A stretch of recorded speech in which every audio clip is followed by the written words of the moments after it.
Ang kwento. Mula sa mahiwagang burnay. Mula sa mahiwagang burnay.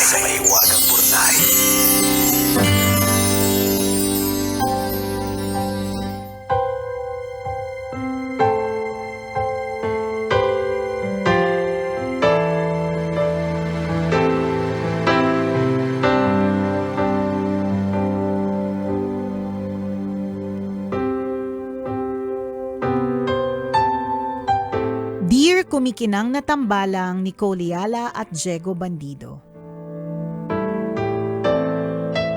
Itago nyo na lang po ako sa pangalang Rain. Naisipan ko pong sumulat dahil gusto kong hingin ang opinyon ninyo sa pinagdaanan ko sa trabaho. Kahit po kasi ako, nalilito. Petty po ba ako o sadyang natauhan lang? Ganito po kasi. 5 taon na po akong nagtatrabaho sa isang kumpanya sa San Juan. Uy, San Juan! Ay, oo nga. Kita-kits San tayo Juan. bukas! Tuloy natin yung kwentuhan. Correct. Kapag nabitin ka dito sa kwentuhan natin, bukas ay magkwentuhan sa Pinaglabanan Shrine. May libreng hatid saya concert ang Love Radio dyan. 8:00 ng gabi. Anyway, 5 taon na po akong nagtatrabaho sa isang kumpanya sa San Juan. Data analysis po ang nature ng trabaho ko. Recently, may na-hire po sa team namin na itago na lang natin sa pangalang Charm. Mabilis ko po siyang nakaklose kasi true to her name, charming po talaga siya. Sabay kaming mag-break at naghihintayan sa uwian. Minsan nga po kahit weekend, magkasama pa din kami. Kapag may mga issues ako sa trabaho, naihihinga ko din sa kanya. Dahil bago siya, ako yung parang naging mentor niya sa trabaho. Hindi lang yung proseso ang tinuro ko. Tinuruan ko din siya ng mga diskarte at binigyan ng templates para mapabilis ang trabaho niya. Ayoko kasing maranasan niya yung pakiramdam na nangangapa tapos walang gustong gumabay. Nagbago ang lahat nang may hinihinging report sa team namin. Ginawa ko agad pero dahil nakaliba ko the next day, si Charm na ang nagpasa. Pagbalik ko, narinig kong pinupuri siya dahil ang ganda ng report na pinasa niya.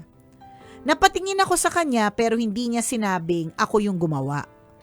Malabo namang nakalimutan niya. Hindi ako kumibo at pinalagpas ko na lang. Isang beses naman gumawa ako ng template para mapabilis ang proseso namin sa isang task. Dati inaabot kami ng halos 1 oras sa pag-organize ng files. Pero nagawan ko ng paraan para maging 15 minutes na lang. Siyempre pa, tinuro ko din ito kay Charm. Pagdating ng team meeting, present niya na para bang siya ang gumawa. Habang nakatingin ako sa screen, pakiramdam ko parang may kumurot sa dibdib ko. Iba pala yung pakiramdam kapag nakita mong yung pinaghirapan mo, inaangkin ng iba habang tahimik ka lang sa gilid. Pagkatapos ng meeting, kinausap ko siya. Sabi ko, yun yung tinuro ko sa kanya last week. Ang sagot niya sa akin, team effort daw yun at naging inspirasyon niya ako. Naguluhan ako kasi hindi naman niya ako binanggit when she was presenting. Hanggang dumating ang appraisal period at aaminin ko, umasa ako sa promotion. After all, ang dami kong natapos na projects. Madalas nga, nagtatrabaho pa ako after office hours para lang matapos yung mga dashboards at ma-polish yung reports. Nang mag-announce ng promotion. Eto na, Jegs! Sinong na-promote? O eto na! Si Charm, yung na-promote. Malaki daw kasi yung naging ambag niya sa automation at reporting improvements. Pagkatapos ng announcement, lumapit siya sa akin at nagpasalamat. Kung di daw dahil sa akin, hindi niya matututunan lahat. Sabi ko, sana sinabi niya din sa teammates at sa manager namin. Natigilan siya. Tapos sabi niya, alam naman daw siguro. Paanong malalaman kinuha niya lahat ng credit sa mga trabahong ako ang gumawa. Hindi ako nakatiis at kinausap ko ang manager namin.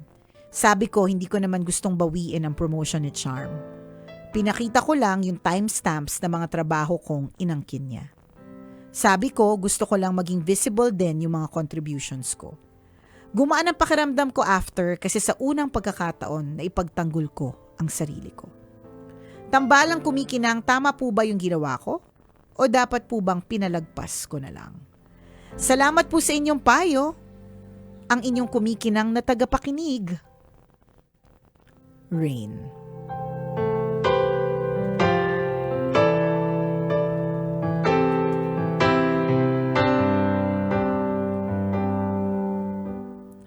Ayaw ng mga taong high in competition ng mga credit grabber. Ayaw namin ng ganyan. Hayaan ko si Pero- Nicole Yala magsalita. Kaya isang oras gawin to. Nararamdaman ko na kanina yung aura niya nang binabasa niya. Actually, nung binabasa ko nga yung kwento, parang hindi ko alam kung saan ko gustong magsimula. Pero Rain, this song is for you.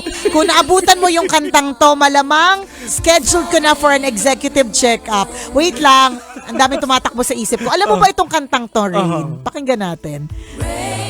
Ang kumanta nito ay si Donna Cruz. So kung kilala nyo si Donna Cruz, nung time na kinanta niya tong Rain na ito, sobrang sikat nitong... Kasi ang taas nito, pakinggan mo yan, pakinggan mo yan. Rain, There'll be no sunshine in my life until you say you're not. Diba? Para bang si Donna Cruz lang yung kayang kumanta nung mga panahon na yan. Hindi ko makakalimutan tong song na to na Rain kasi nung bata ako, akala ko maganda yung boses ko. Ito yung gusto kong kantahin sa contest. Ito yung sinabi sa akin ng nanay ko. Nanil talk ako ng nanay ko at sinabi niya sa akin, Be, hindi maganda yung boses mo. Huwag kang sumali. Sorry, Ray, naalala ko lang bigla, nag-flashback. Kapag naririnig ko yung kantang yan, naalala ko lang yung realization na sinabi sa akin na I'm not gifted with a singing voice. Yung voice ko, magagamitin ko pala sa ibang paraan. Diba? Better pala, hindi pala as a singer. Anyways, Rain, hindi ko alam kung paano magsusimula. Pero okay, for context, kung mga ilang linggo na rin po kayong nakikinig ng sunod-sunod sa tambalan. Kwento mo muna sa amin, Nicole. Ano ba yung pakiramdam talaga na yung... Nang ginagrab yung credit? Yung idea galing sa'yo tapos hindi ka man lang... Nakakabwisit! Yan! Sabihin natin, ano ba yung uso? Yung usong video ngayon, yung sabihin yung nakakabwisit sa iba't ibang emosyon, di ba? Nakakabwisit na surprise. Nakakabwisit. Nakakabwisit na irita. Nakakabwisit. Ayan. Nakakabwisit na naiiyak. Nakakabwisit. Yan. Lahat ng emosyon na nakakabwisit, Ayun. memorize ko.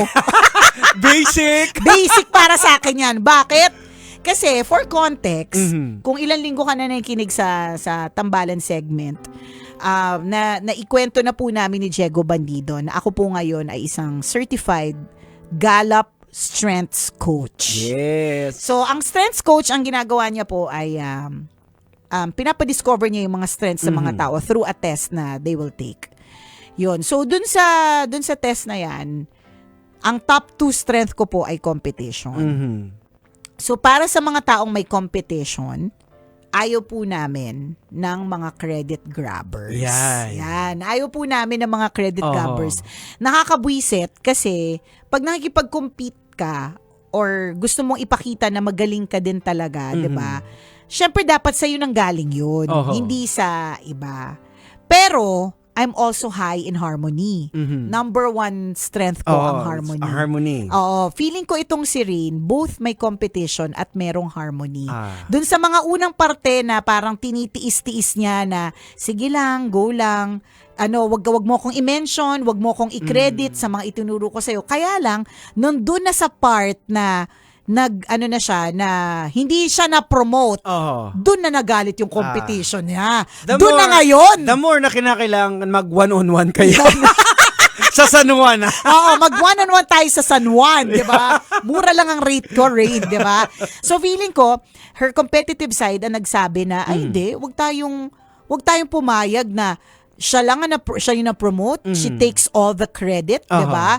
Tapos, hindi malalaman ng aking supervisor na sa akin ang galing, yung kung paano ginawa yan ni Rain. Para sa akin, ewan ko kay Diego Bandido, magkaiba kami ng strengths eh. Para sa akin, tama yung ginawa niya. Hindi yung, kasi ang tanong niya is, tama ba yung ginawa ko o dapat pinalagpas ko na lang?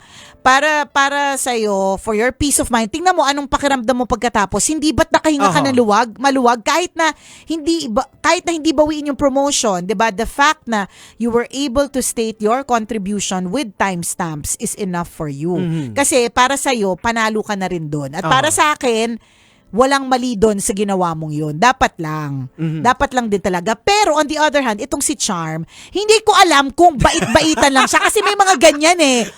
Pa-sweet.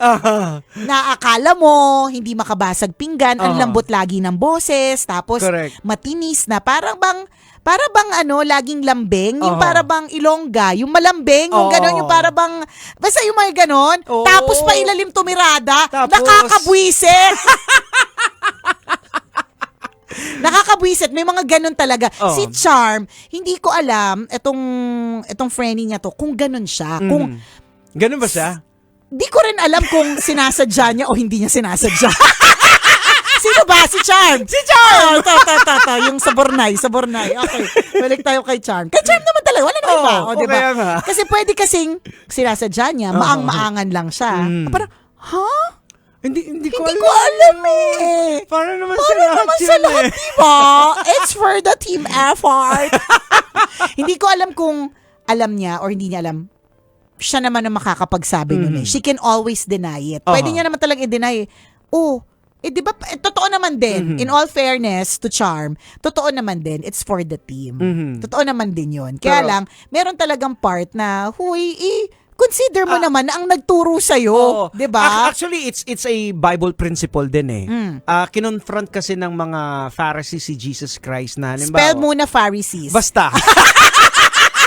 Pariseo na lang, okay. Ayun na, kinakailangan ba daw bumayad ng buwis? Ang sabi ni Jesus, tingnan nyo kung anong nakalagay sa pera. Ano nakalagay? Sabi niya, di ba si Cesar? Oo. So, give to Caesar Caesar what is due to Caesar. Di ba? Yan. So, yung ibigay mo yung credit kung kanino na due yung credit. So Ayan. dapat ganoon ang principle. Kasi kayong mga may competition bilang individualization naman ako.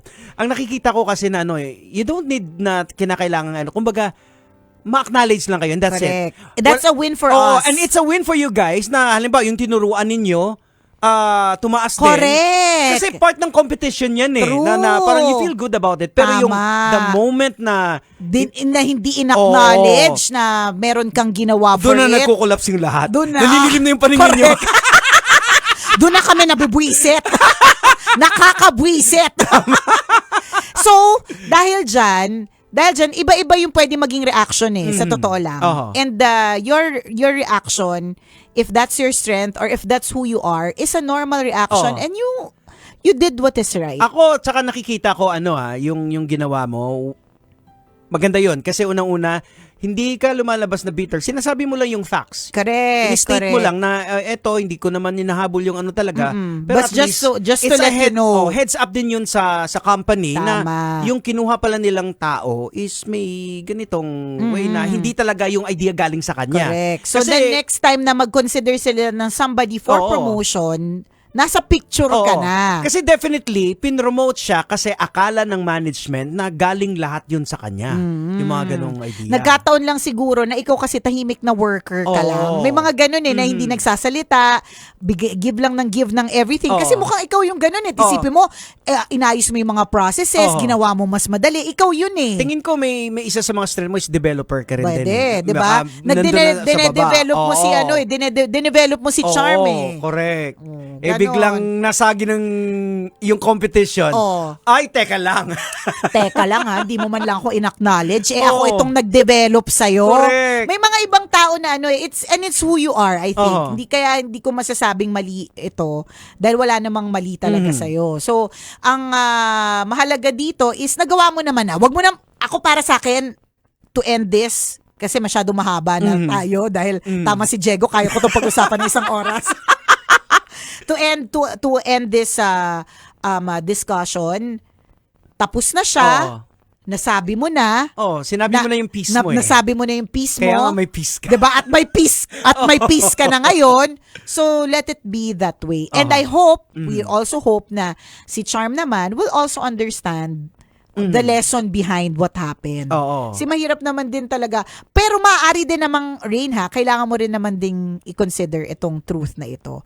Maaaring sa'yo nang galing yung processes, pero si Charm kasi yung nag-deliver properly. Oo, siya yung nag-execute. Siya yung nag-execute. Tapos meron din siyang mga skills na iba na meant to be for somebody to be promoted. Oo. Yun lang din. Kailangan din natin tanggapin na nakitaan din naman talaga siya. Oh, sabi ko sa inyo, kahit isang oras kaya magsalita. Oo, kasi this is my harmony speaking, Oo, 'di ba? yan. Na at the end of it all, kailangan mo lang ding intindihin na okay. Kasi meron din naman, hindi naman tatanga-tanga yung Oo. management na kung sino lang yung mga i-pick nila tapos Correct. ilagay nila dyan. Meron din silang meron yung dahilan kung bakit nila pinipili. Tama. Yun. Ayan. O, tama na. Kasi Oo. kaya nating pag-usapan to ng 1 hour and 2 days. O siya, hanggang dito na lang po muna ang tambalang kumikinang. Ako po si Diego Bandido. At ako po si Nicole Yala. Kailangan pa bang i-memorize yan? Basic! Ayun, Rain. O, di ba? O, basta. Umuulan ng ano. Umuulan ng relate ang Oo. Nicole Yala sa'yo, di ba? Ayan. Pero normal yung nararamdaman mo, valid yung nararamdaman mo, and para sa akin, tama yung ginawa mo. Oo. Okay na yun. At saka doon mo na lang ay isipin mo na lang siguro, Rain, na para wala nang sama ng loob na nakatulong ka Yan. doon sa tao na alam mo deep in your heart na Correct. isa ka sa mga piece kung bakit na-promote yung isang tao. True. At alam na, ang maganda, alam din ng management, Correct. nasabi mo rin Tama. din. Yun na Oo. yun. Yun Oo. na. So next time, 'di ba, merong place para sa iyo. Hindi man yung promotion to that position, baka merong ibang mas fit for you. Ayan. Yun. Ha? Alright. Salamat, Rain, for sharing your Rain, story. thank And you. kita-kita tayo bukas Ayan. sa San Juan. Kung nabitin ka, Rain, hanapin mo doon si Nicole. Correct. Usap tayo.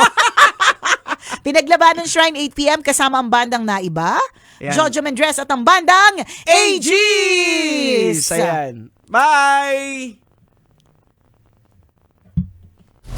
Metro's #1 Love Radio. Basic!